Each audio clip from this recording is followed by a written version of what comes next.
1975년 5월 봄 햇살이 가져가던 어느 날 부산에 사는 한 엄마는 시장에 다녀왔습니다. 시장에 다녀와서 보니까 5살 난 딸이 없어졌습니다. 다른 때처럼 집 가까이에 있는 할머니 집에 간 것으로 생각하고 어머니는 집안일을 계속했습니다. 저녁 때가 되어도 아이가 돌아오지 않아서 할머니 집에 갔더니 아이가 없는 것이었습니다. 다음 날에도 그 다음 날에도 딸은 돌아오지 않았습니다. 딸을 잃어버린 뒤 엄마는 2살 되기 아들과 6살 된 어린 자식들을 데리고 딸을 찾아서 전국을 헤매기 시작했습니다. 그러나 잃어버린 딸은 찾을 수가 없었습니다. 6개월이 지나도 1년이 지나도 딸을 찾을 수가 없었습니다.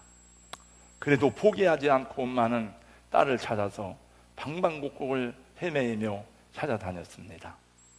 5년이 지나고 10년이 지나도 엄마는 딸을 찾지 못했습니다. 사람들이 말하기를 이제 포기하라고, 다른 자식이 있지 않냐고, 이제 잊으라고 말했지만은 엄마는 딸을 잊어버릴 수가 없었습니다. 그래서 20년이 지나고 30년이 지났어도 엄마는 딸을 찾을 수가 없어서 평생의 한이 되었습니다. 사람들이 다 잊어버렸지만은 잊어버릴 수 없는 사람이 있었으니 누굽니까? 바로 그를 낳은 엄마 아빠였습니다. 그 어머니는 잊을 수가 없고 포기할 수가 없는 이유는 자기 뱃속에서 낳은 자식이기 때문이었습니다. 다른 일 같으면 잊어버리겠지만 자식을 잃어버리는데 어떻게 여러분 그 어머니가 잊을 수 있겠습니까? 근데 어느 날 지구 반대편 미국에서 전화가 왔습니다. 44년 만에 잃어버린 딸의 전화였습니다. 엄마는 마지막 희망으로 자신의 유전인자를 등록해 놓았는데 그것을 통해서 잃어버린 딸을 찾게 된 것입니다. 여러분도 기억하시는지 모르겠습니다만 2019년 11월, 작년 11월에 엄마와 딸이 44년 만에 공양에서 만나는데 어머니와 딸은 한눈에 알아보고 얼싸안고 하염없는 눈물을 흘렸습니다. 한태순 씨 사진 한번 보겠습니다. 잃어버린 딸이고 막 보는 거예요. 저는 이런 기사를 읽을 때마다 우리 하나님 아버지의 마음을 생각합니다. 여인이 어찌 그 젖 먹는 자식을 잊겠으며 자기 태에서 난 아들을 긍휼히 여기지 않겠느냐. 그들은 혹시 잊을지라도 나는 너를 잊지 아니할 것이라.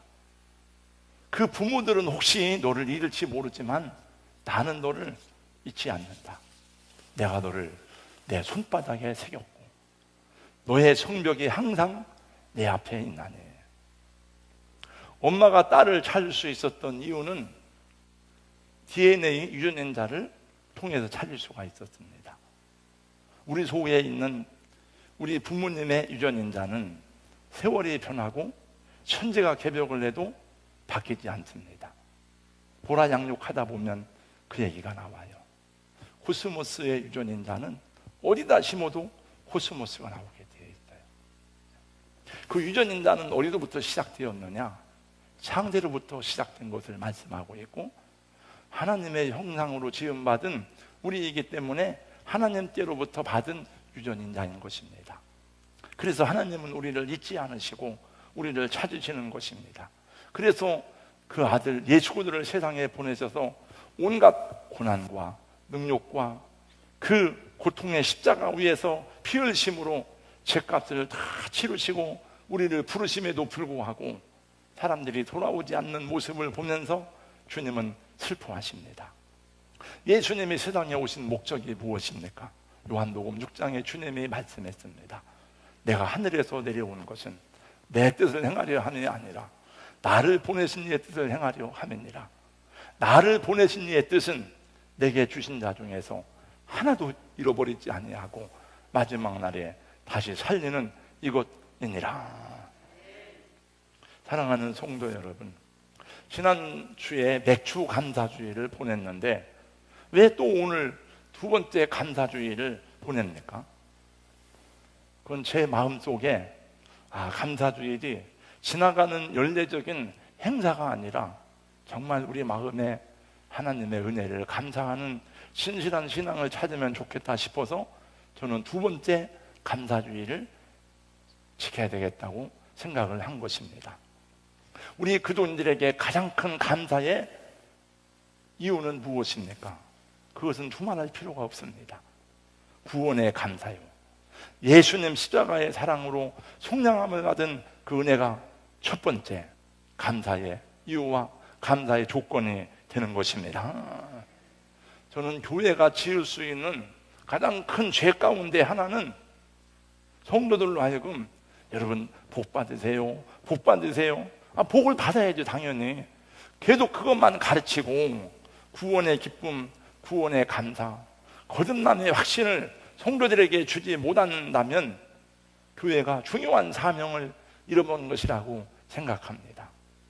교회는 어떻게 하든지 가난한 자를 구제하고 사회사업도 해야 되지만은 성도들에게 구원의 주님을 만나게 하고 구원의 확신을 가지고 살아가도록 하는 것이 교회의 중요한 사명임을 생각하고, 저도 여러분들도 열심히 이 구원의 증거와 구원의 복음을 확인하고 가르치고 전하고 다시 가슴에 새길 수 있는 은혜가 있기를 주님의 이름으로 축원합니다. 맥주 감사절은 첫 열매를 드리는 절기입니다. 그러나 우리는 피부에 와닿지를 않아. 왜냐하면 농사를 짓는 사람이 아니니까. 지금은 농경 시대가 아니고 한국 사회는 산업화 시대가 되었기 때문에 그렇습니다.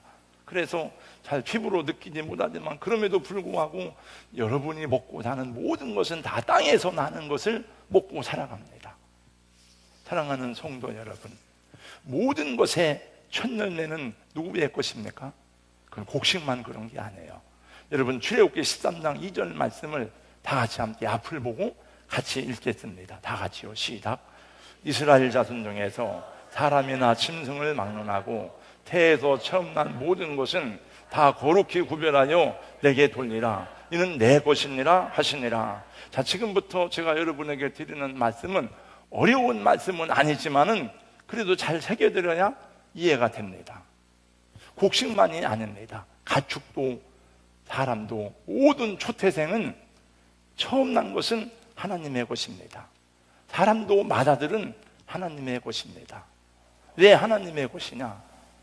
이스라엘 백성들이 애굽에서 종살이 할 때에 하나님이 모세를 통해서 내 백성을 내놓으라고 했습니다. 바로가 계속 거역했습니다. 고집을 피웁니다. 하나님과 맞서 싸웁니다.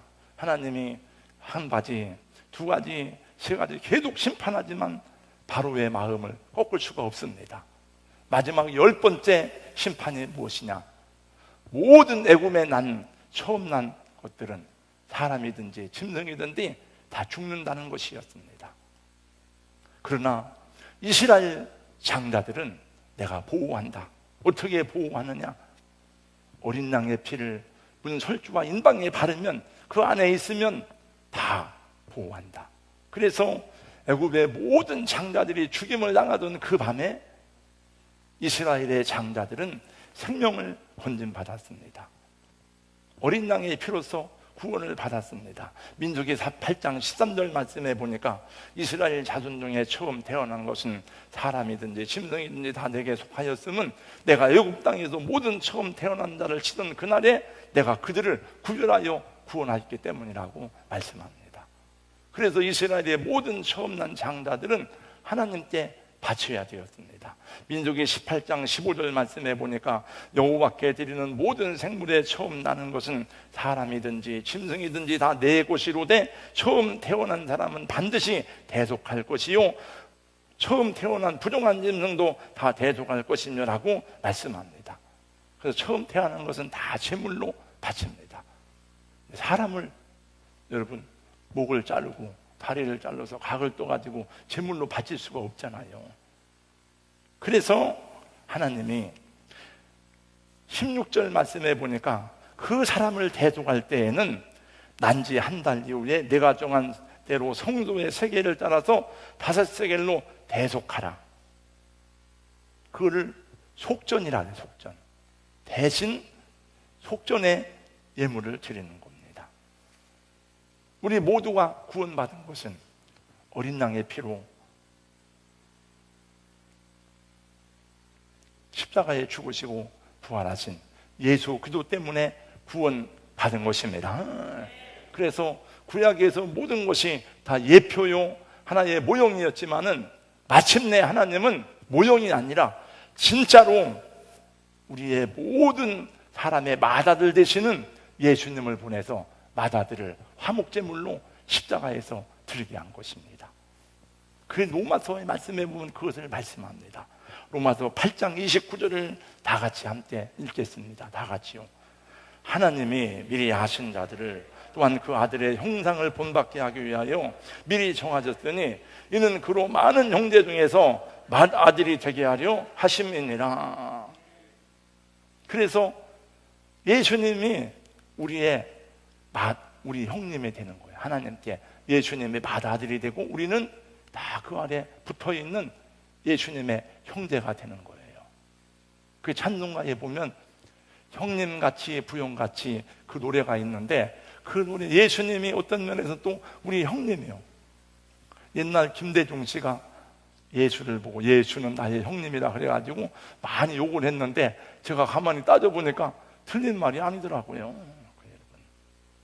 그래서 멸망당하고 지옥에 갈 우리가 죽지 않고 영생을 얻은 것은 예수님이 어린 양의 피로 하나님께 드려졌기 때문입니다. 뿐만이 아닙니다. 예수들은 부활의 첫 열매가 되십니다. 예수님은 우리 죽음을 위해서 드려진 첫 열매가 되는 것만이 아니고 부활의 첫 열매가 되세요. 고린도전서 15장 20절 그러나 이제 그도께서 죽은 자 가운데서 다시 살아나사 잠자는 자들의 첫 열매가 되셨도다. 그래서 생각해 보니까 우리는 예수님 안에서 죽었고 예수님 안에서 다시 살아났구나. 구원의 확실함을 여러분 감정이 아니라 여러분 느낌이 아니라 말씀 안에서 믿고 깨달아 알기를 주님의 이름으로 축원합니다. 믿음에는 지식이 있어야 돼요. 여러분, 그냥 믿어. 그냥 믿어. 그게 아닙니다, 여러분. 성경에는 그냥 믿으라고 한 게 아닙니다. 펴놓고 믿으라고 말씀합니다. 베드로후서 1장 5절 말씀에는 보니까 믿음에는 지식이 있어야 된다고 말합니다. 에베소 4장 13절 말씀에 보니까 우리가 다 하나님의 아들을 저를 따라서 해주세요. 믿는 것과 아는 것에 하나가 돼요. 믿는 것과 아는 것이 하나. 믿음이 먼저지만 그 믿음에는 뒤따라오는 그 지식이 있어야 확신을 갖게 돼요. 그래야 여러분들이 신앙생활하기가 훨씬 더 힘이 되고 확신과 능력과 용기를 가지고 신앙생활하게 되는 줄로 믿습니다. 그래야 끊임없이 다가오는 시험과 문제들을 극복할 수가 있는 거예요. 그게 없으면은 신앙생활하는 게 힘들어요. 어려워. 늘 시험에 흔들리게 돼요. 제가 어제 읽은 책 가운데 최덕지 여사, 북한 인민군이 서울을 정복하고 왔는데 미처 피난을 못 간 교인들이 주일날이 되어서 영락교회 가서 예배를 드리는데 바로 교회 앞에 인민군 사무소가 있었어요. 보니까 찬송 소리가 들려와서 놀래가지고 인민군들이 쫓아온 거예요. 이것들이 미쳤나? 그랬더니 하얀 저고리를 입은 최덕지 여사가 나와서 여기는 예배당입니다. 못 들어옵니다. 이 인민군이 막 놀래가지고 예배 드리는데 방해하면 천벌 받습니다. 그래가지고 인민군이 물러갔어요. 어떻게 그런 게 가능할까? 그냥 쏴버리면 그만 아니요. 다 인민군 세상인데.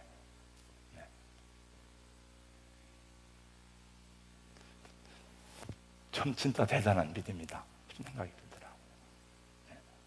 여러분, 우리가 받은 가장 큰 은혜는 다른 것이 아니라 구원의 은혜입니다. 어제도 오늘도 내일도 구원의 은혜보다 더 큰 은혜가 없고 이보다 더 큰 선물이 없습니다. 사람들의 인권을 위해서 그렇게 수고하고 열심히 일하다가 서울시장을 3번이나 역임하고 있던 분이었지만은 속죄의 은혜가 무엇인지 모르니까 스스로 목숨을 끊었더니 복된 사람이 아닌 것입니다. 여러분,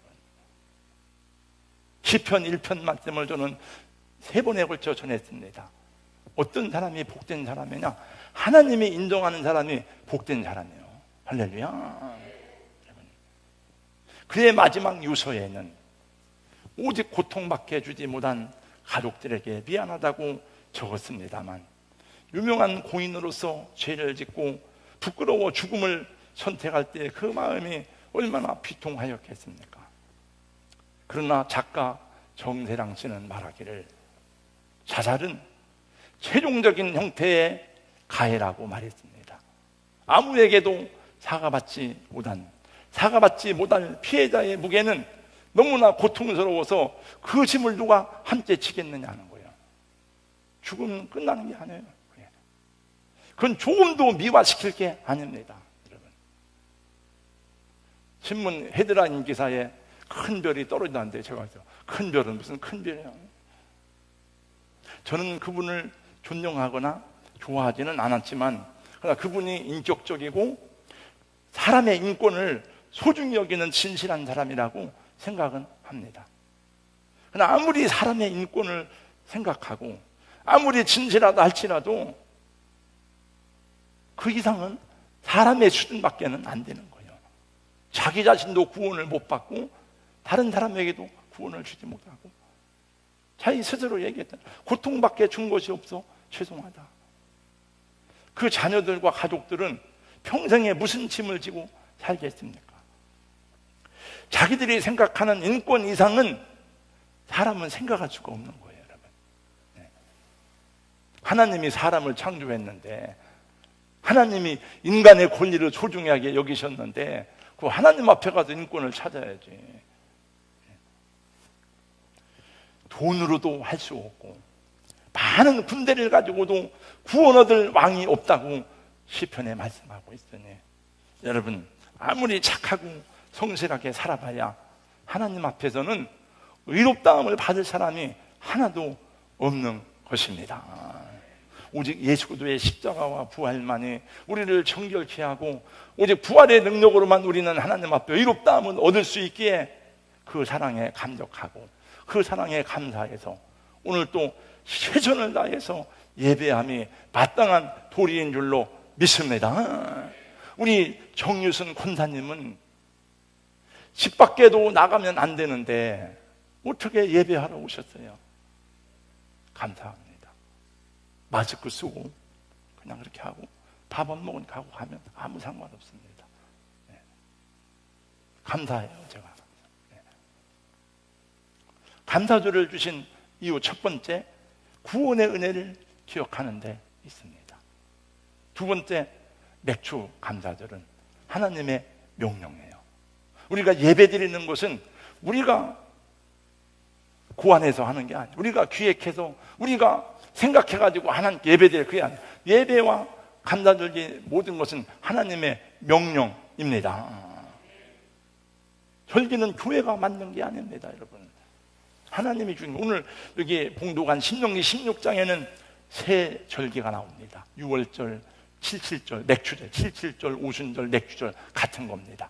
휴장절, 초막절 같은 절기입니다. 6월절을 지키라, 77절을 지키라, 초막절을 지키라, 세 가지 나와요. 세 절기. 하나님의 명령입니다. 하나님이 무슨 대접을 받고 싶어가지고 이런 절기를 명령하셨겠습니까? 아니에요.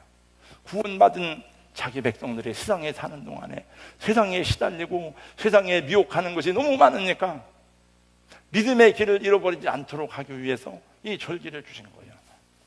이 험하고 유혹이 많은 세상에서 마귀의 시험에 넘어가지 않도록 복되게 살도록 하기 위해서 이 절기를 우리에게 허락하신 것이기 때문에 여러분, 성경을 자세히 보세요. 너 혼자 내 힘으로 살지 말고 전능자 하나님을 의지하라 하는 것입니다. 그래서 여러 가지 말씀이 있지만 두 가지만 말씀드려요. 첫 번째, 이 날을 지켜라. 7주를 실지니 곡식의 나들되는 첫날부터 7주를 세워 네 하나님 여호와 앞에 실질절을 지켜라. 나를 구원하시고 나를 불러주신 전능자의 가르침입니다. 지키란 말은 셀레브레이트, 기념하라, 축하해라, 감사해라, 즐거워하라 이거예요. 그래서 감사들은 우리 코로나19 때문에 축하 행사도 못하지만, 기쁨도 못하지만 기쁨으로, 감사함으로 잔치하는 것입니다. 할렐루야. 네. 주님, 감사하기에는 너무 힘들어요. 너무 피곤합니다. 너무 지쳐 있습니다. 너무 고통스럽습니다. 그런 분들이 있습니다. 그래서 여러분 감사하는 거예요. 여러분 지치고 피곤하고 힘드니까 내 앞에 나오라 이거예요. 여러분 예배 자리에 나와서 주의 말씀을 들을 때에 용기와 위로와 격려를 받음이 마땅한 줄로 믿습니다. 목사님 힘들어요, 피곤해. 힘드니까 여러분 하나님 앞에 와서 힘을 얻어야 될 거 아니에요. 우리도 힘들면 영양제를 맞기도 하고 병원에 가서 또 주사를 맞기도 하고 보약을 먹기도 하잖아요. 아, 내가 하나님의 아들이라고? 나에게 희망과 용기가 있다고? 지금 이것이 다가 아니라고? 그럼 그러면 내게 무슨 희망이 있다고? 여러분 다윗을 보세요. 나의 힘이 되신 여호와여, 내가 주를 사랑하나이다. 그가 어려울 때에 나의 힘이 되신 여호와여, 내가 주님을 사랑합니다. 아, 예수님이 하나님이 나의 목자구나, 하나님이 나의 힘이구나.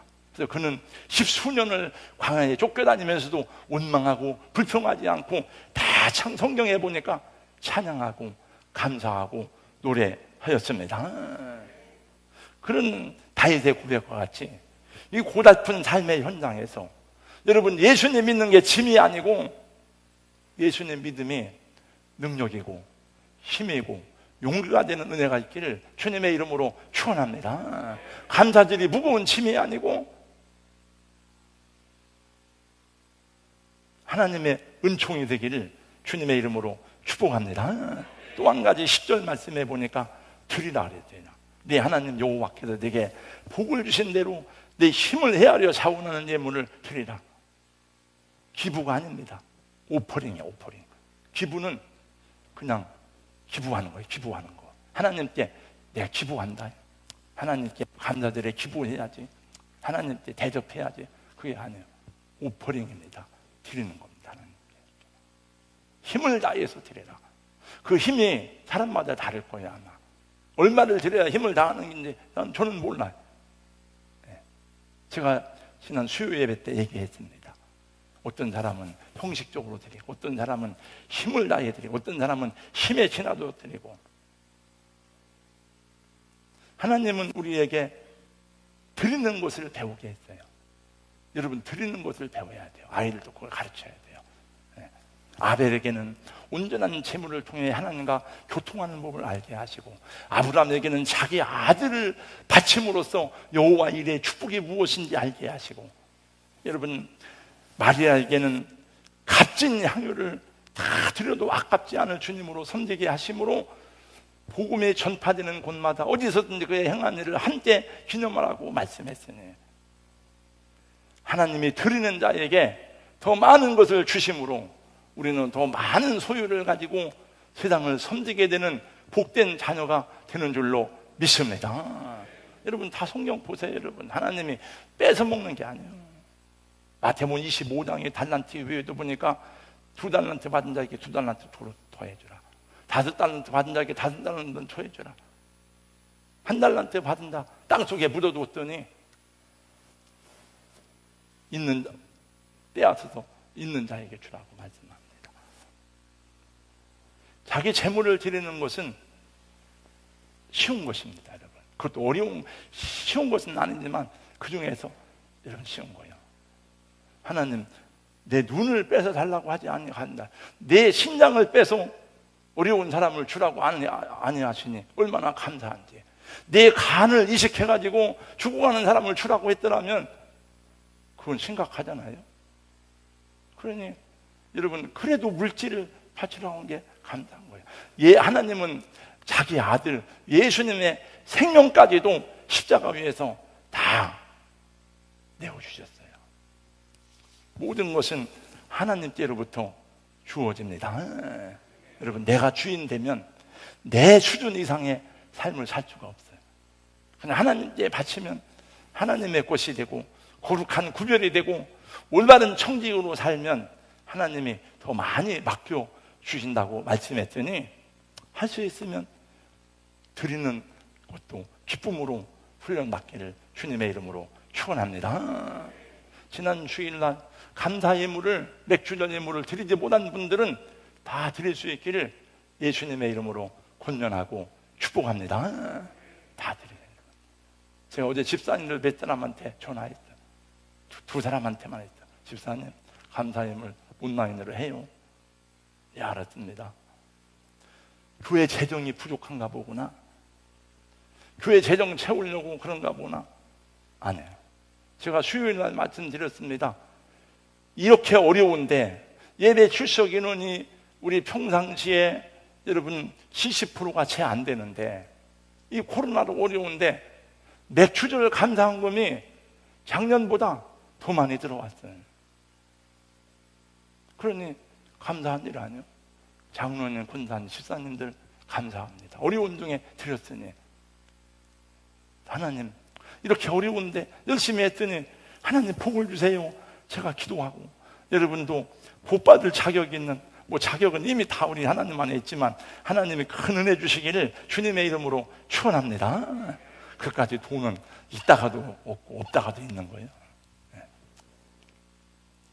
지금은 코로나 바이러스로 다 힘들고 정신적으로 경제적으로 어렵습니다. 우리의 삶이 매우 조심스럽습니다. 그러나 우리가 진실한 믿음의 사람이라면 어려울 때 감사 주셨어야 하고, 고난과 시험 등에도 주님을 가슴으로부터 찬양하는 은혜가 있어야 할 줄로 믿습니다. 감사는 모든 것에 생기를 더해줍니다. 여러분, 감사는 하늘의 언어예요. 계시록 말씀 보세요. 아멘, 할렐루야, 감사, 사랑, 기쁨 다 천국의 언어입니다. 그러나 지옥에는 그런 언어가 없어요. 여러분, 바깥 어두운데 슬피 내어 쫓겨 이를 갈며 슬피 울리라. 이를 갈면서, 여러분, 이를 가는 사람이 뭔 감사가 있겠습니까? 막 증오, 미움, 원한, 탄식, 저주, 이런 거 맞는 거죠. 감사는 천국의 언어예요. 지옥에는 감사가 없습니다. 여러분, 하나님의 능력을 경험하기 위해서도 어려울 때 감사하는 삶이 되기를 주의 이름으로 축복합니다. 예수도 알기 원하네. 크고도 넓은 은혜와 대속해 주신 사랑을 간절히 알기 원하네. 내 평생의 소원, 내 평생의 소원, 대속해 주신 사랑을 간절히 알기 원하네. 그 사랑을 간절히 알기 원하는데, 제가 여러분 수십 년 목회를 했으니까 성경을 많이 알지만, 그런데도 성경 읽다 보면, 야, 성경에 이런 말씀이 있네. 그건 또 나오더라고요. 이게. 성경에 이런 말씀이 있구만. 지금 우리가 함께 모여 예배드리는 이곳은 예배당입니다. 잠깐만 생각을 바꾸어서, 이게 예배당이 아니고 지금 이 바다 위에 떠 있는 배라고 생각하겠습니다. 여러분, 함께 배에 타고 있습니다. 우리가 타고 있는 배가 태평양을 건너서 미국으로 가는 중에 큰 풍랑을 만나서 배가 깨져가지고 침몰하게 되었습니다. 물이 막 들어오고 있습니다. 망망대해 바다 한가운데서 다 죽게 되었습니다. 구명보트가 하나 있는데 그 구명보트에는 20명밖에 태울 수가 없어요. 그러니까 20명은 살아날 수가 있는 거예요. 그러면 누구를 태워야 될까? 우리 장로님이 맨 앞에 앉아 있으니까, 장로님, 여기다가 태울 사람 20명을 적으세요. 잘 적어야 돼요. 지금 여기 장로님 아들도 있고 장로님 부인도 있는데 20명 적어야 돼요.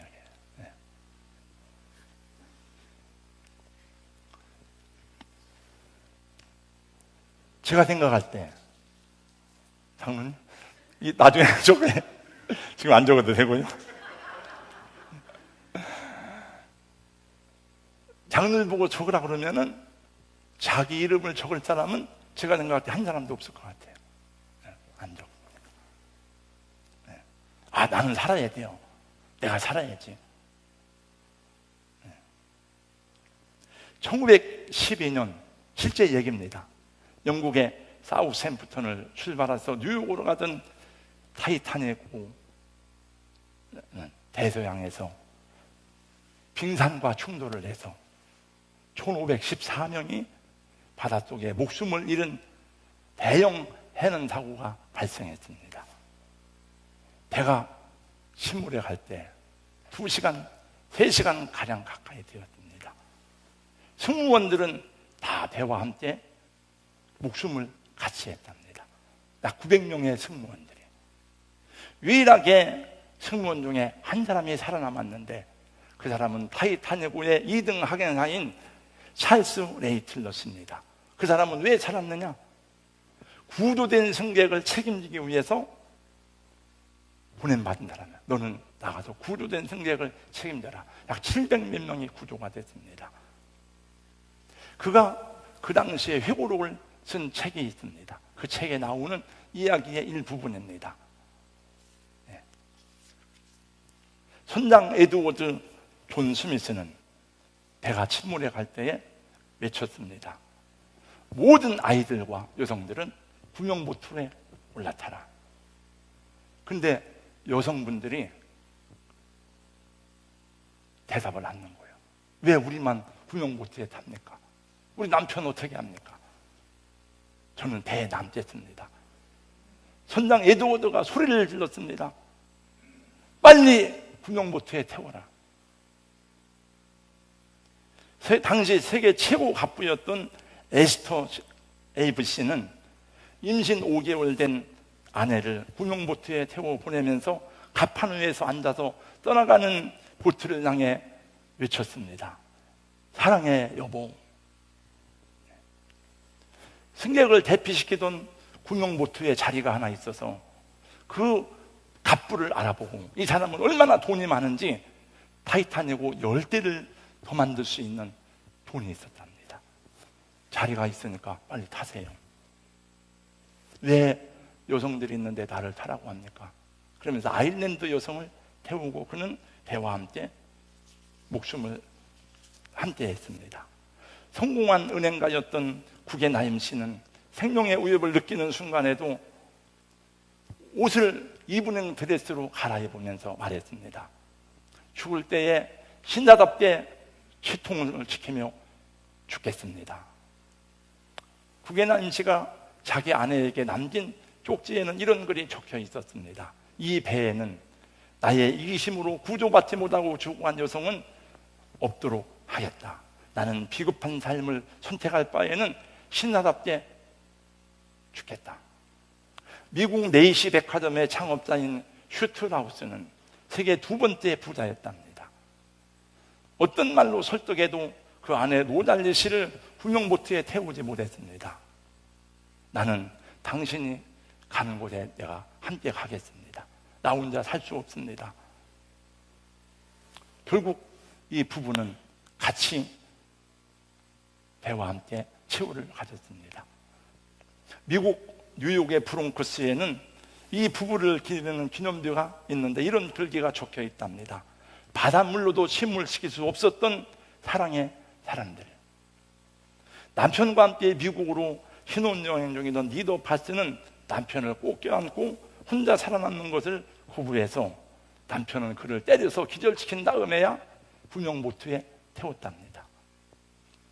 희생자 중에는 억만장자 아스테드, 저명한 신문가 햄스테드, 육군소령 바트, 저명한 엔지니어 루오부어, 선박 설계자 토마스 앤드류, 이런 유명한 사람이 많이 있었지만 그들은 다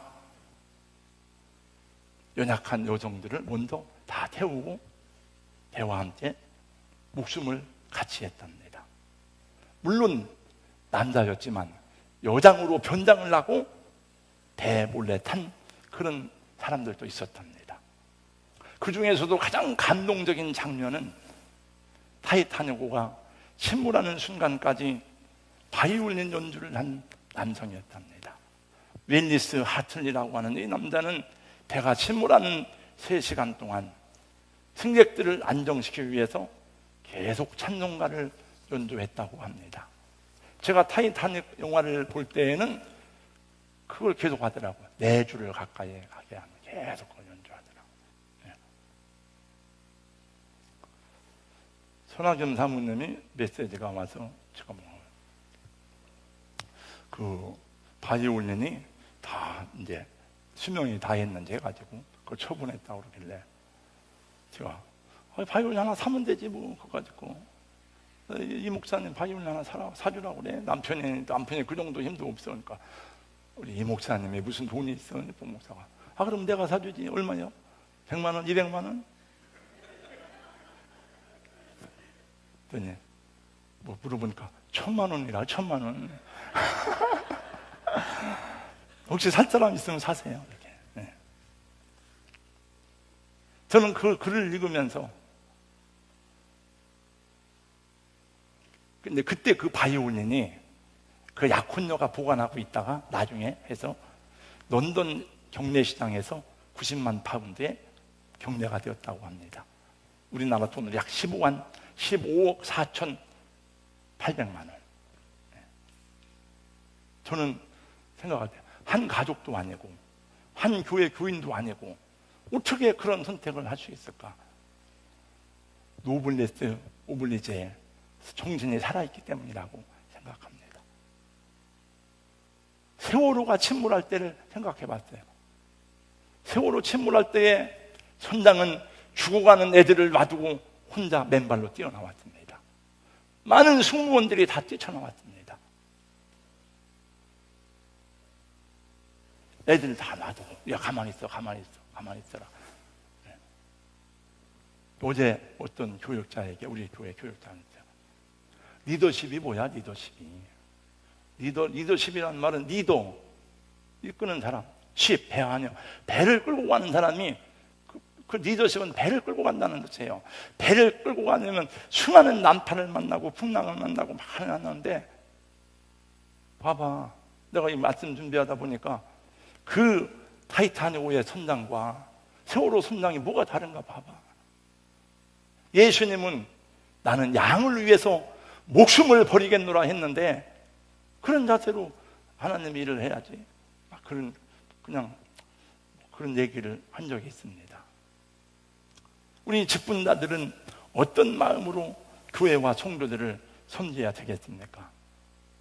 여러분, 이렇게 죽음 앞에서 급박한 상황 속에서도 초연하게 다른 사람들을 위해서 죽음을 선택할 수 있는 정신이라면 어떤 환경에서 감사를 못 하겠습니까?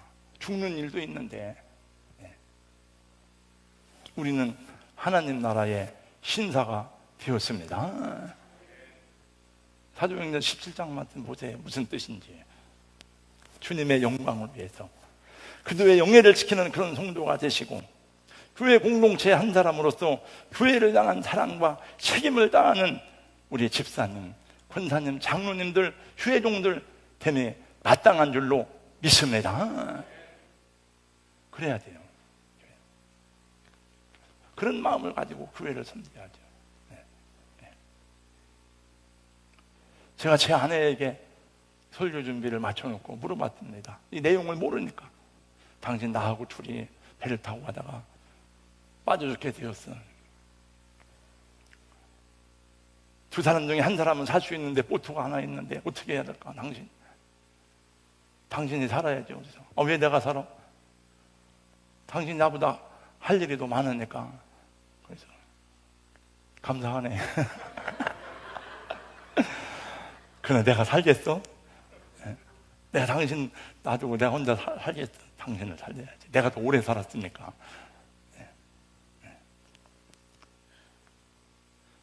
여러분, 사랑하는 가족과 가정을 위해서 주님이 그토록 사랑하는, 여러분을 그토록 사랑하는 주님을 위해서 사랑하고 감사하고 희생이라도 기꺼이 감당하고자 할 때에 하나님의 역사와 능력과 하나님의 사랑과 구원을 경험하는 복된 삶이 될 줄로 믿습니다. 기도하겠습니다. 하나님 감사합니다.